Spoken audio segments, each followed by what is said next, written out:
ไม่ซุงค่ะเจ๊จอย CPN ค่ะเซ็นเตอร์ค่ะตอนนี้นะคะเจ๊ก็อยู่ที่สาขา1แม่โจ้นะคะและวันนี้นะคะก็มีลูกค้าที่น่ารักของเจ๊อีกเช่นเคยนะคะวันนี้นะคะเดี๋ยวเรามาสัมภาษณ์กันนะคะว่าลูกค้าทำไมถึงตัดสินใจ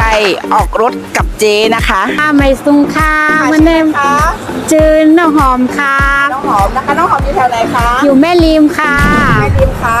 วันนี้เป็นยังไงคะเห็นว่ามีมอเตอร์ไซค์ใช่ไหมคะ ใช่ค่ะ ค่ะมอเตอร์ไซค์คันนี้นะคะ ใช่ค่ะ แล้ววันนี้ยังไงคะ มาขี่รถมอเตอร์ไซค์มีเด็กนะคะ ไม่พอนั่งค่ะ แล้วก็เปลี่ยนนะคะ แล้วก็ติดตามเจ๊มานานแล้วค่ะ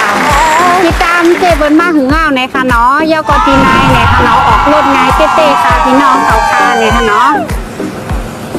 แล้วมา เจ๊บนก็ใจลีเนี่ยค่ะ ดู เนาะ รถเจ๊แล้วเป็นไงถูกใจไหมคะ ถูกใจค่ะ มาโดยโลดแล้วก็ถูกใจเต้ๆเนี่ยค่ะเนาะแล้วก็เอกสารก็ยุ่งยากค่ะง่ายเต้ๆเนี่ยค่ะเนาะแล้วก็เจ๊บนก็ใจมีจ้อมค่ะ ไปดูร้านอื่นเป็นยังไงคะ ไปดูร้านอื่นก็ดีเหมือนกันค่ะ แต่ว่าเอกสารมันอาจจะยุ่งยากนิดนึงอย่างนี้นะคะ ค่ะมาที่นี่เอกสารไม่ยุ่งยาก ไม่ยุ่งยากค่ะ ค่ะโอเคค่ะงั้นเจ๊จอยมี3สาขา มีสาขาแมโจ้ค่ะ สาขา2อยู่ที่นาวัดกุมารค่ะเนาะ